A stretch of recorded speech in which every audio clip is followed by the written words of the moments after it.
Good morning. The first part of my talk will actually dovetail very nicely with Dr. Marino Enriquez's discussion of risk assessment. I think the title on the official program is got a little scrambled, but this is what I'm going to focus on. I'm going to focus on both GIST and non-GIST sarcomas and some of the surgical issues that are come up and some of the avenues that we're pursuing in an effort to try to do at least the operative side better. So the three parts of my talk that I'll hit are use of adjuvant therapy for patients with primary GIST, which will sort of carry on from the risk assessment. Something new that we're starting here, which is robotic surgery for upper GI cancers, including sarcoma. And then I'll focus on another sarcoma site, retroperitoneal sarcomas, which include liposarcomas, leiomyosarcomas, and other histologies, and specifically focus on some of the radiation therapy trials that we're starting in conjunction with surgery, as well as revisit the issue of image-guided surgery using one of our new ORs that I briefly mentioned last year. So first about the adjuvant imatinib issue. So adjuvant therapy for primary GIST has obviously now become standard of care, and it's largely based on this trial. This was a U.S.-based phase 3 trial, so patients who had GIST that were at least 3 centimeters in size and had been completely resected were randomized either to receive placebo for a year or receive imatinib for a year, imatinib or Gleevec for a year.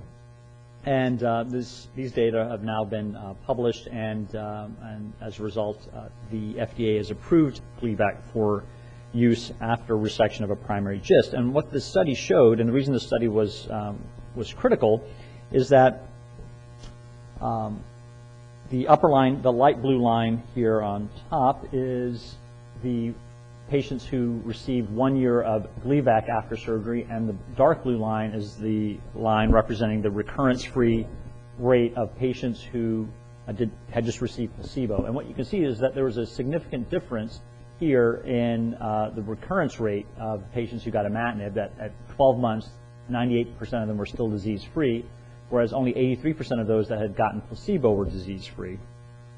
But the other important thing here to notice is that after the patient stopped Gleevec, their rate of recurrence, the slope of this line here, was similar to that. And that suggests that the 1 year of Gleevec actually just delayed recurrence, didn't necessarily cure these patients. When you looked at the overall survival in the limited time that the study was, at the time the study was published, the follow-up wasn't very long. There was no difference in overall survival, but that's in part also because the people who didn't get Gleevec did pretty well as well. But it did raise a question. So based on this study, Gleevec was approved, or imatinib was approved for at least a year after resection of a primary GIST. But it did raise a question of two questions. One is 1 year long enough? And secondly, is there actually any long-term benefit in overall survival? There were 2 European studies that were ongoing, and one of them was reported last summer after our conference here last year. And this was reported at ASCO. And this was the Scandinavian study, a Scandinavian and German study. And they took patients who had GIST that fell into one of these categories that had been completely resected. So a large tumor, 10 centimeters, a tumor that had ruptured, a mitotic count that was high, greater than 10, or a tumor that was greater than 5 centimeters and had a mitotic count greater than 5, or it was a primary tumor with either liver or intra-abdominal metastases that had been completely resected. And those patients were randomized to receive Gleevec for 1 year versus 3 years. And they did not have another arm that was a placebo arm. They just assumed that 1 year was going to be better than 0 years, as the other trial had shown. And these data were reported last year at ASCO. It haven't been published. But what this study confirmed was that in terms of recurrence, 3 years, the yellow line, was better than 1 year, the red lines. And we know that 1 year is better than no Gleevec. But more importantly, this study demonstrated that there's actually a benefit in overall survival as well. So patients who have resected primary GIST or those that are at high risk actually live longer if they take 3 years of Gleevec versus 1 year of Gleevec. And so this was the first demonstration that actually taking Gleevec after the tumor's been removed for at least 3 years actually does improve long-term survival and not just recurrence. As I mentioned, I think last year we did have a phase II study where we enroll patients for 5 years. That study is now completed enrollment, and the patients are, some of you in the audience I think are in the study. So we're continuing to follow people for 5 years of Gleevec. There's no other arm, it's just 5-year arm. We completed enrollment last April, and it included patients who are basically at a moderate to high risk, as you saw in the prior talk, who had undergone complete surgery. And so hopefully we'll have some data on that, at least some preliminary data, maybe within a year or so. The next topic I'd like to discuss is something I actually haven't talked about before, and that's the role of robotic surgery. We're starting a robotic surgery program here for upper GI cancers. And I wanted to sort of just briefly mention this. Some of you may have heard about robotic surgery. It's something that's really caught on for prostate cancer and for hysterectomies for fibroids or for endometrial cancer, but it hasn't really caught on for other GI malignancies. So first of all, what is the robot, and what is the big deal? So this is the actual robot. It looks sort of like out of a movie or something, out of Terminator. But basically what this is a 4-armed robot that has 1 arm for a camera here, which is this one here, and then 3 arms for instruments. And this is basically mounted directly over the patient. The operating room table's bed is here, and then the patient site of tumor or wherever we're operating is sort of centered around there. And the surgeon is sitting right next or right adjacent to the bed on this console. And the way the console works is the camera here transmits the images to the video camera here, and the surgeon has 2 arm controls that control these 3 arms. He just switches which arms he's controlling. And then there's pedals here for use of cautery devices, etc. And essentially, right next to the patient, but not directly over the patient, can do the operation. The way it's set up in the operating room is this. This is the robot here with the arms. This person's getting a prostate cancer operation, but the arms are pointing down towards the prostate. Head is over here, feet are towards here. There's a nurse or an assistant that switches out the various instruments into the 3 robot arms as laid out here. And the surgeon's actually not scrubbed in, but sitting right next door and doing the operation, but not right immediately above the patient. And here's the anesthesiologist there. So it's a step up from laparoscopy. And the reason that it's caught on in certain areas where laparoscopy never caught on is that there's actually a lot more degree of freedom with the robot that you don't have with laparoscopy. And what I mean by that is this is a typical laparoscopic instrument. It's long, it goes through into the abdomen. The surgeon is holding on to this end. These are like scissors. And you can open or close an instrument, and if you want to turn or twist something, you sort of have to do that with your wrist. So it's essentially, if you imagine trying to eat dinner, but you didn't have your wrists, you had to sort of keep your wrists locked. You can do it, but it's a little clumsy. And if you're in a tight space, and for instance around the prostate or around the uterus or in the upper part of the GI tract, it can be a little bit difficult. The big advantage with the robotics is that you reintroduce the ability to use your wrist inside the abdomen, because the instruments can really rotate around in the same way that your wrist can work, and so it really makes it easier to operate in tight spots. And so that's one of the reasons we're considering it, particularly for areas where laparoscopy in the upper GI tract has proven a bit challenging.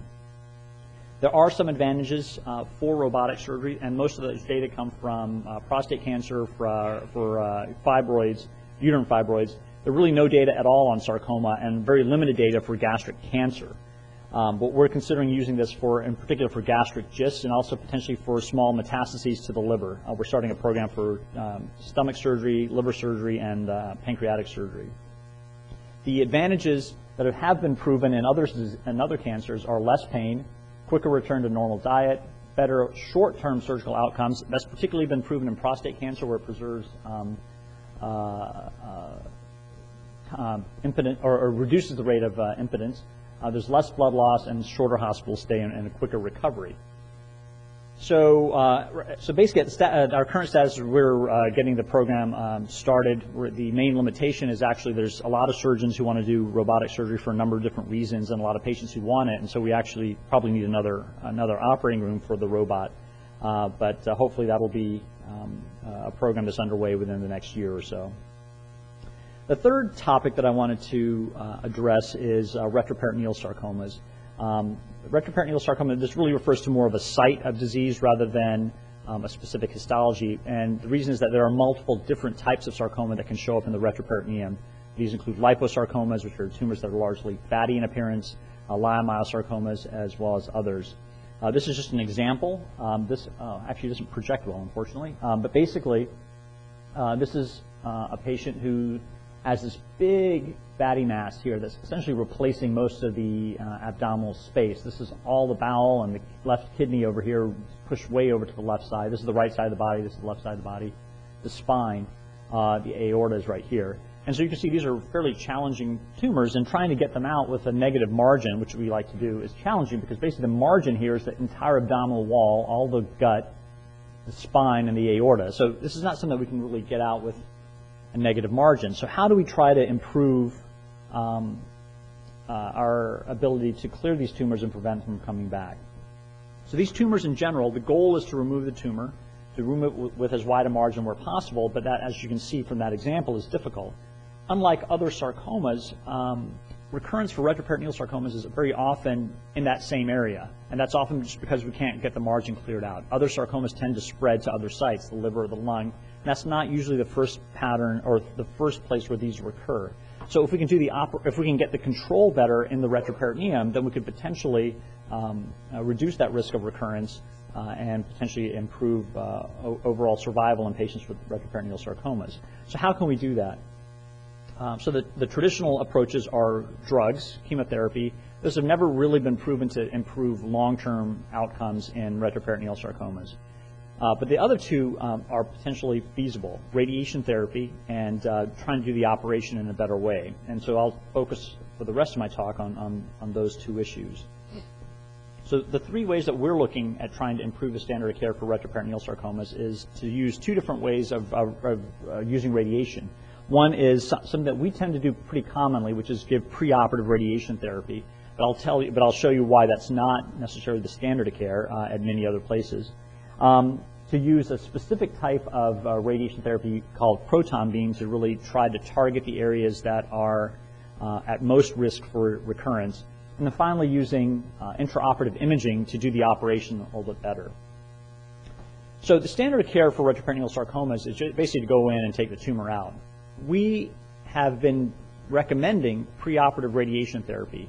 There to date have been no really good trials that have looked at the role of radiation therapy compared to just surgery alone. There was an attempt to do a U.S. trial, and that never got enough patients to give us any meaningful data. We do know that radiation therapy does improve the risk of recurring for sarcomas that arise in the arms and legs, and we've extrapolated that data to say that might also work for retroperitoneal sarcomas, but we don't have good data to prove it. The reason that preoperative radiation therapy may be advantageous in this location is that it potentially reduces the side effects of giving radiation after surgery, and the reasons are that the tumor itself pushes the bowel out of the way. So as you saw in the previous example, or the case that I showed, the bowel is all pushed over to one side. So the radiation targeted to the tumor is not going to give as much radiation dose to the intestines, which don't tolerate it. And so therefore you're essentially protecting the intestine and using the tumor as a sort of a spacer to push the critical structures out of the way. Secondly, because the tumor's right there, you can actually target it quite well. And so what you're not doing is guessing where the tumor was if you tried to give radiation therapy after surgery. You know exactly where the edges of the tumor are and can target it quite precisely. And third, because you haven't actually had an operation, the tumor is confined. There's not any risk of tumor cells spilling out beyond where the original tumor was. And once you have an operation, there is that risk that the tumor cells might have already disseminated. So there are some theoretical advantages to giving radiation preoperatively. Now, what do I mean by the proton beam? So proton beam therapy is a specific type of radiation therapy that does not have as much scatter in this tissue surrounding your focus of radiation therapy. It also, therefore, gives less dose to the normal tissue, so it's very good for giving radiation to very specific targets or areas where you can't really target the area around it, like around the eye or the spinal cord. We don't have a proton facility here, but we have this collaboration with our colleagues at MGH across town.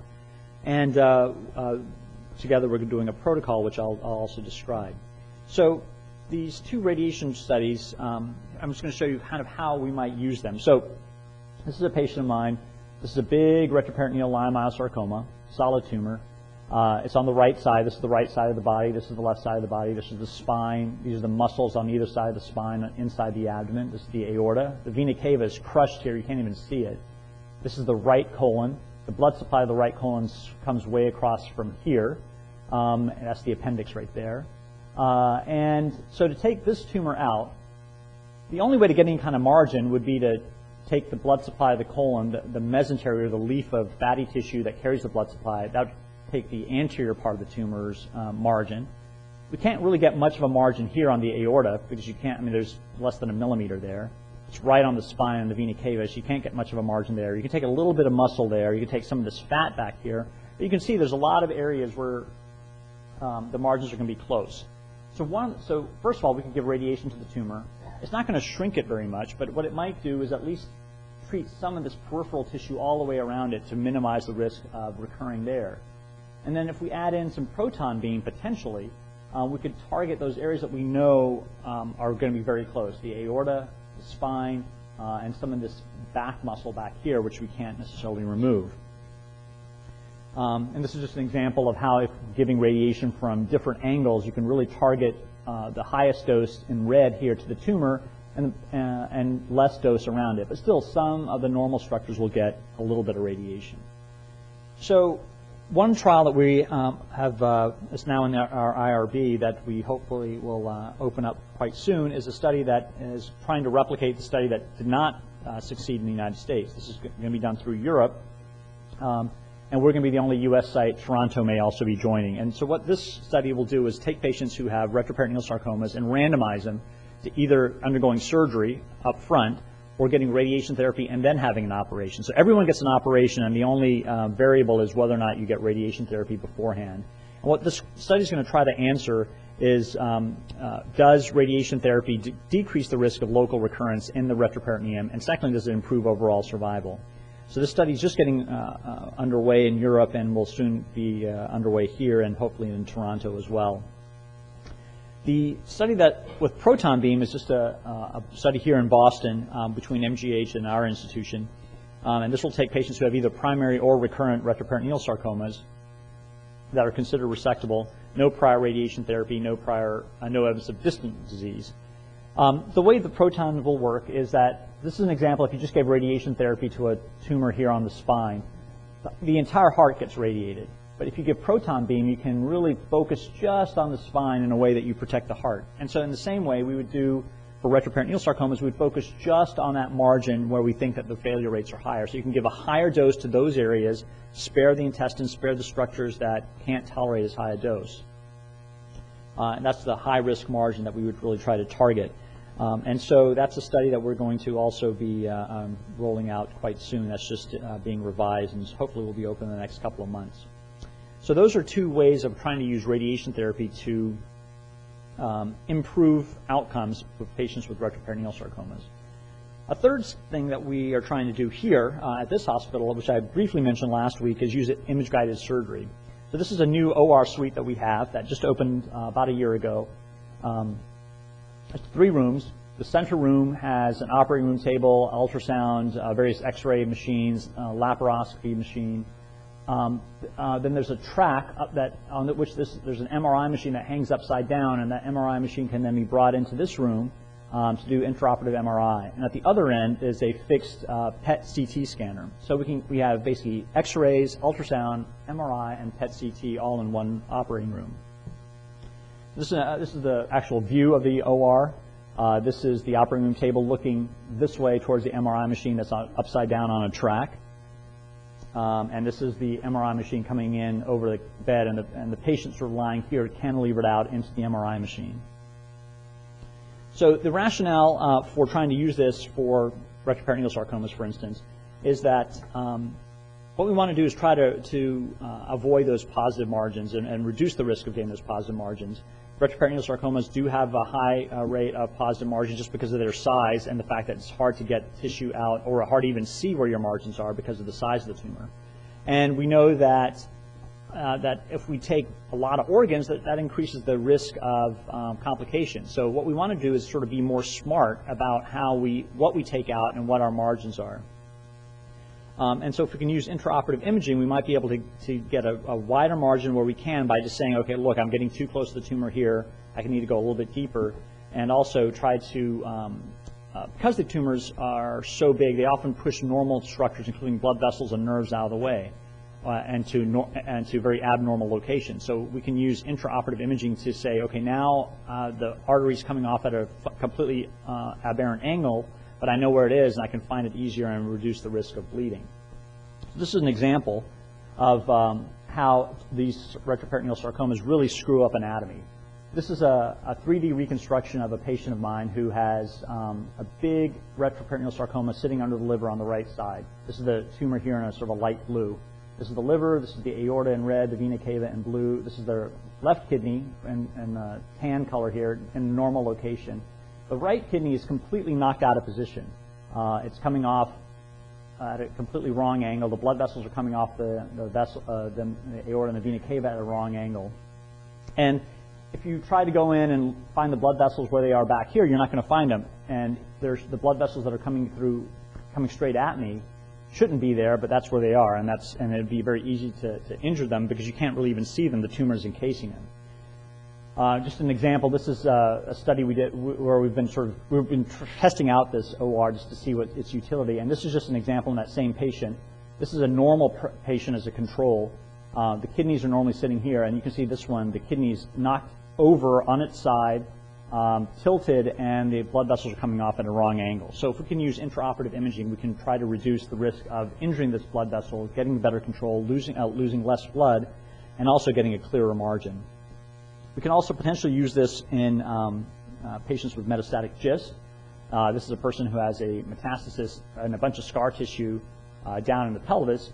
You can't see it if you actually go in for it because it's just a scar. You can't find the tumor. But if we used the intraoperative PET machine, gave the low dose of radiation, we can actually find it and target that tumor and get it out, whereas otherwise we might not be able to see it. So this room has a lot of potential utility.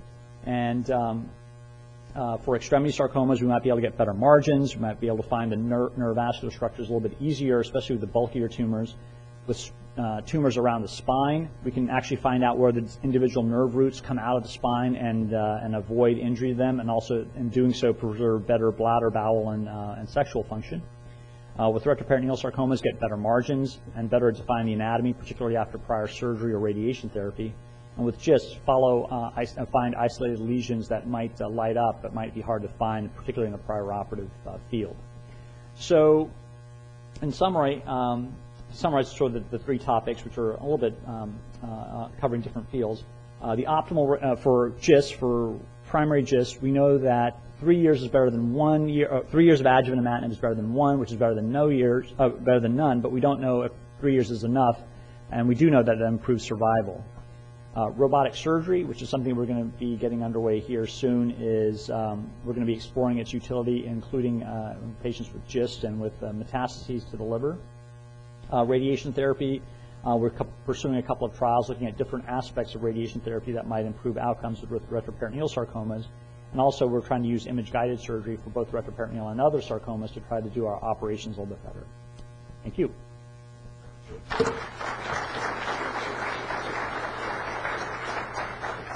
Does someone have any questions?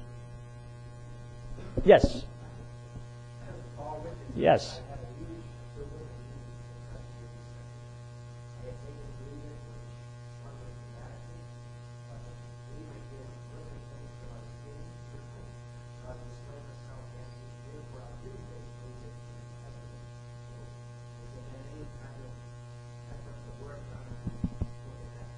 You mean look at something other than Gleevec after?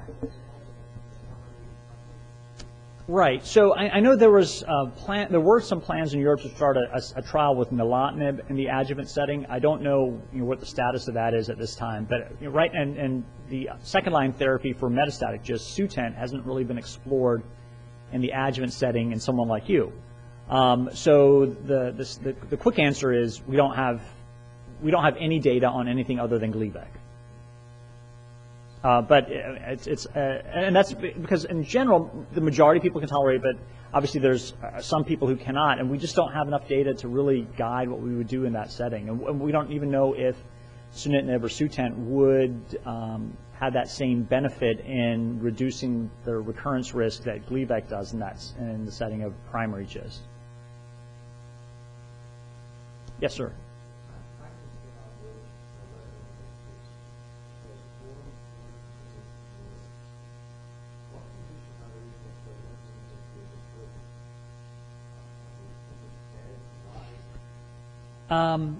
So the quick answer is I think that what we know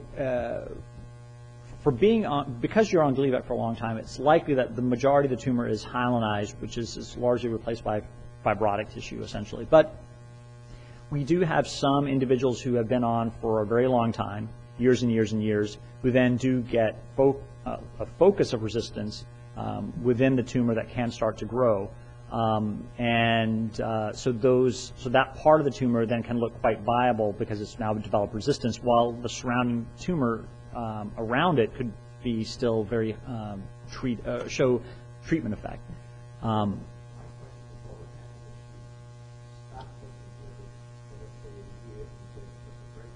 Right. So we don't have data for someone this long out, but the French have done a very good study where they took people with advanced GIST and stopped Gleevec in a cohort of them after 1 year, and virtually all those folks developed progression of disease. They then stopped it after 3 years, saw the same thing, and again stopped it after 5 years, and again saw that whoever stopped had a very high rate of recurrence. Now, almost everyone could then have the disease slow down again by restarting Gleevec. But what that study has shown is that if you stop Gleevec, the disease will start to grow, even if it looks pretty dead on scans, which usually tells us that there's still microscopic cells there, or a small population of cells that's still pretty active and that the drug is still treating, even if everything is pretty dead. Right.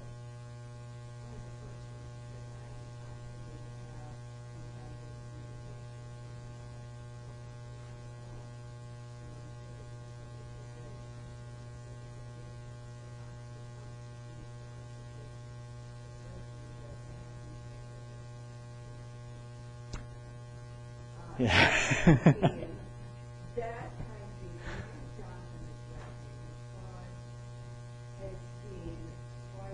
Yeah.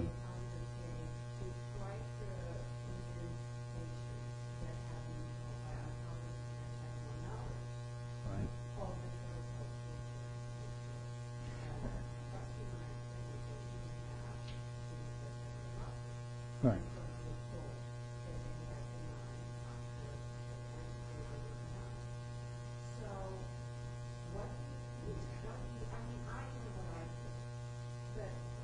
Well, yeah, so I think, first of all, I think what you do is a tremendous service, which is helping educate people. And very often, people who've had GIST have a much better knowledge about it than the medical oncologists in the community who may have very little experience with it. You really know the disease, know the risk stratification, and know that really there's a spectrum. And as you heard in the prior talk, much of the data that have been presented in the past or on which we based trials have been based on, okay, this category versus this category, 5 centimeters is a cutoff or 10 centimeters is a cutoff, and that's sort of arbitrary, but it really is a continuous spectrum. And as you get to the smaller and smaller GISTs, we know that a majority of them won't ever become clinically relevant. If you look at some of the studies out of Japan that took 100 consecutive patients that had a surgery for gastric cancer, so a different cancer, they found that 35%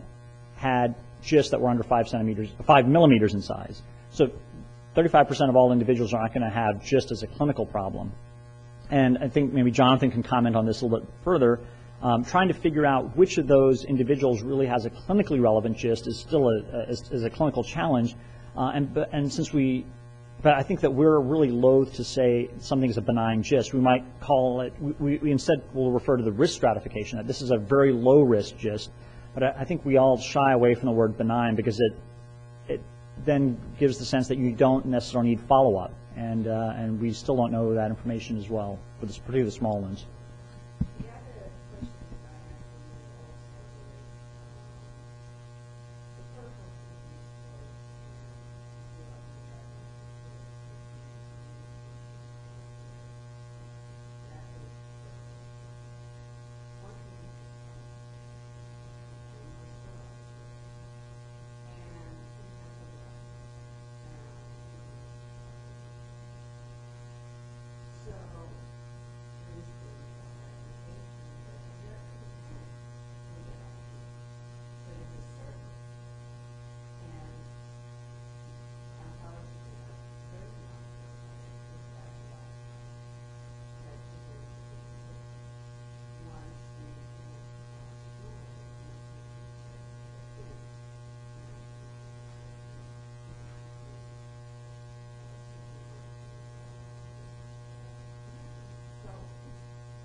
Right. In fact, I think I've mentioned that in the prior.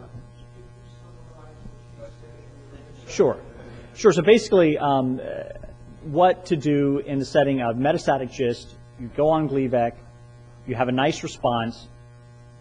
Should that individual patient just stay on Gleevec and be happy with that, or should they meet with a surgeon? Is that a fair way to summarize it? Yeah.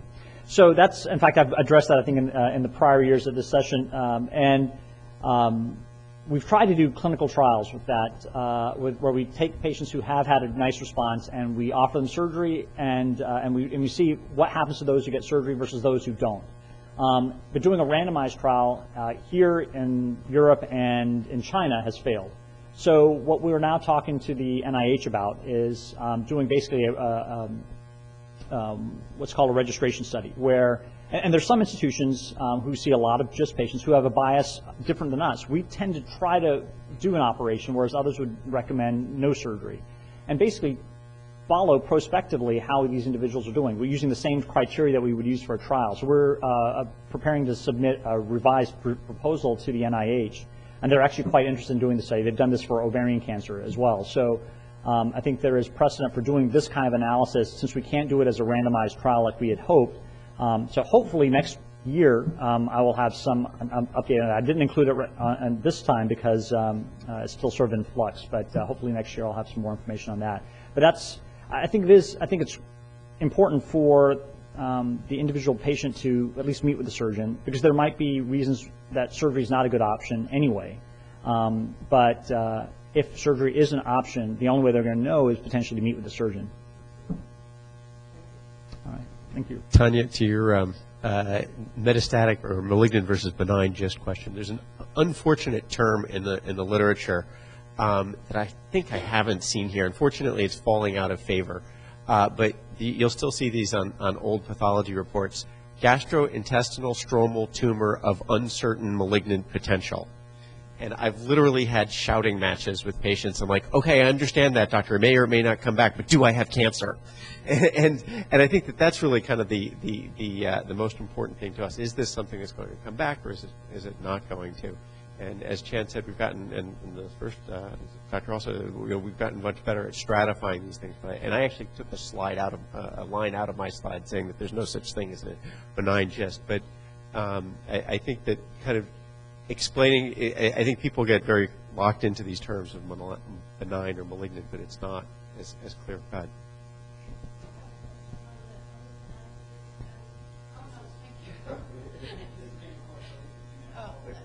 Talking about benign GIST, you're actually, I'm trying to understand, you're meaning that the tumors are particularly small.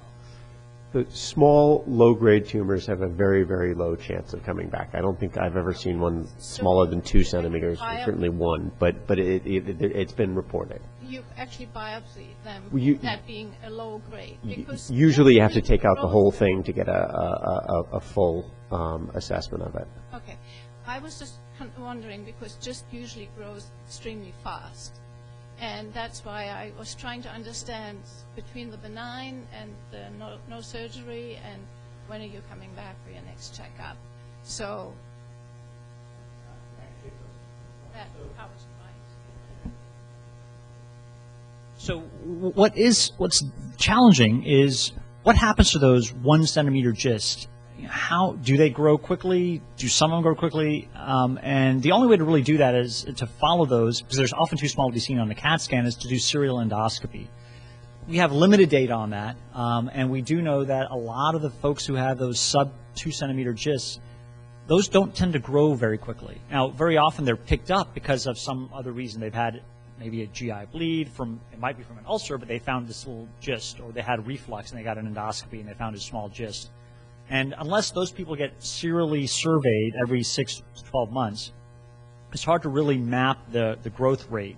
But the ones that we do have some data on tend not to grow that well. But then, of course, they get anxious. Now they have to get endoscopy every 6 to 12 months. So very often, I'm seeing more and more patients with sub 2 centimeter GISTs who want them out, because that way it actually prevents them from getting repeated endoscopy.